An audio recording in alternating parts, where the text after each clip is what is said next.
En este vídeo te voy a explicar de forma sencilla en qué consiste la política fiscal.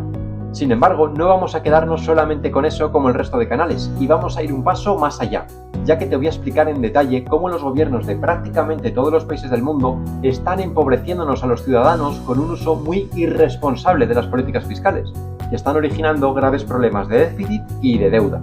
No te asustes, empecemos por lo más fácil. La política fiscal consiste en toda acción del gobierno de un país que influye en los impuestos o en el gasto público que va a desarrollar. La principal tarea que el Estado tiene encomendada por parte de los ciudadanos es la de ofrecernos una serie de servicios públicos que consideramos importantes y que queremos que estén garantizados.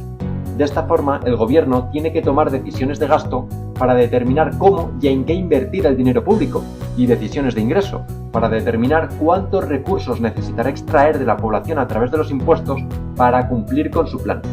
La diferencia entre todo el dinero recaudado con los impuestos y todo el dinero público gastado da lugar al saldo público. Si el gobierno es derrochador y gasta más de lo que ingresa, el saldo público será negativo, lo que se conoce como déficit público.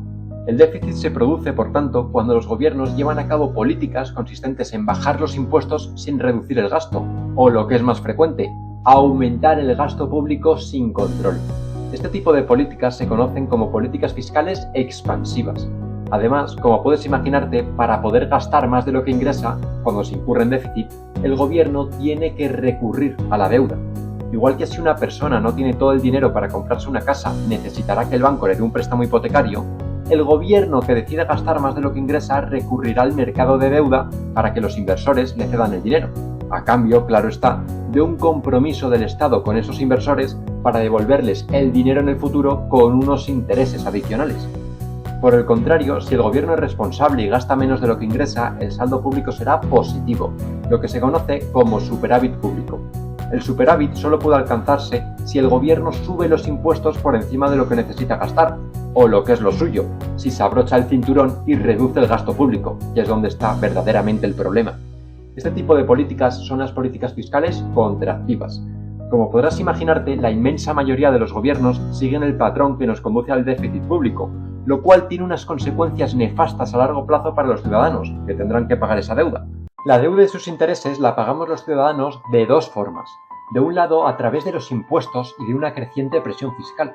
El pago de los intereses de la deuda ya se ha convertido en una de las mayores partidas de gasto de varios países, como España, lo que es un dato que debería aterrar a cualquiera. Estamos hablando de que uno de los mayores destinos que tiene el dinero que pagamos a través de los impuestos va destinado al pago de unos intereses de una deuda que no tiene fin y que no para de aumentar año tras año. Concretamente, según los presupuestos aprobados en España en los últimos años, el pago de los intereses de la deuda pública se ha consagrado como la tercera mayor partida de gasto, con un importe total de más de 30.000 millones de euros cada año. Por contextualizar, el gasto en sanidad apenas llega a los 7.000 millones de euros, para todos aquellos que creen que la mayor parte de nuestros impuestos son por buenas causas. Por si este castigo impositivo fuese poco, el verdadero problema que genera la deuda pública es la inflación a largo plazo. Ya hemos visto que el gobierno se endeuda emitiendo bonos que los inversores le compran en el mercado de deuda, cediéndole ese dinero al gobierno a cambio de unos intereses. Sin embargo, lo que no hemos dicho es que la mayor parte de esos inversores que compran la deuda del Estado son los bancos centrales y el resto de bancos. Resumidamente, lo que hace el Banco Central es imprimir dinero, y con ese dinero creado de la nada, comprar los bonos del gobierno.